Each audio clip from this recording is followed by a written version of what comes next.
Barbershop dekat Malaysia ni guys memang dah banyak gila. And dorang akan bagi tahu dorang start pada tahun bila.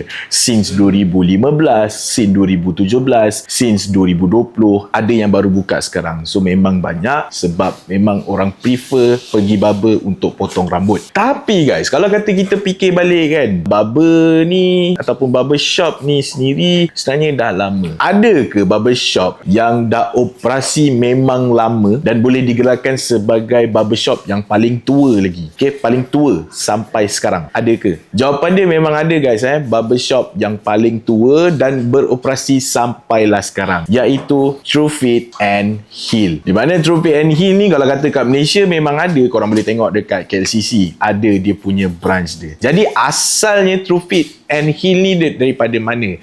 Dia asalnya daripada Mayfair, London, yang dekat sangat dengan Buckingham Palace. Buckingham Palace kau tahulah dia tempat apa kan. Dan pada tahun bila pula dia start buka barbershop ni? Dia start buka barbershop pada abad ke-19, satu abad selepas barber surgeon punya era. Dan siapa yang buka, siapa owner Truefitt and Hill ni? Owner dia adalah William Francis Truefitt. Di mana dia ni bukan saja dikenali sebagai seorang barber, dia dikenali sebagai seorang pembuat wig cut dan juga hairdresser. Jadi bila dia buka kedai dekat dengan kawasan-kawasan bangsawan, jadi ramailah orang-orang bangsawan daripada dalam UK dan juga luar UK datang ke kedai dia untuk dapatkan servis dia. Tambahan pula, William Francis Truefitt ni dia sangat terkenal sebabkan dia buat servis juga untuk King George sebagai dia punya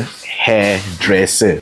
Fun fact pasal Truefitt and Hill ni, diorang punya nama diorang membesar and berkembang waktu Titanic tu tenggelam. Dan ada orang buat research pasal bangkai kapal Titanic tu, diorang pergi selam, pergi tengok, ada produk Truefitt and Hill tau pada zaman tu. Maknanya kalau kata Titanic ni, kita faham waktu tu memang golongan-golongan bangsawan yang pergi. Jadi memang nama dia sangat besar. Dan lagi satu fun fact pasal Truefitt and Hill ni, dia kan dah beroperasi daripada 1805 sampailah ke sekarang. Jadi waktu dulu dekat London ada sampai satu zaman tu England ni dibom. Jadi diorang still buka tau. Itu paling fun fact. Diorang still buka sebab apa? Diorang nak bagi servis kepada pegawai tentera dekat situ. Korang bayangkan dia punya legacy tu, True and Fit, daripada tahun 1805 sampailah ke sekarang tahun 2026. Berapa besar dan berapa lama dia punya nama tu as Truefitt and Hill. Sebab tu korang kalau kata korang berkesempatan pergi, korang try lah pergi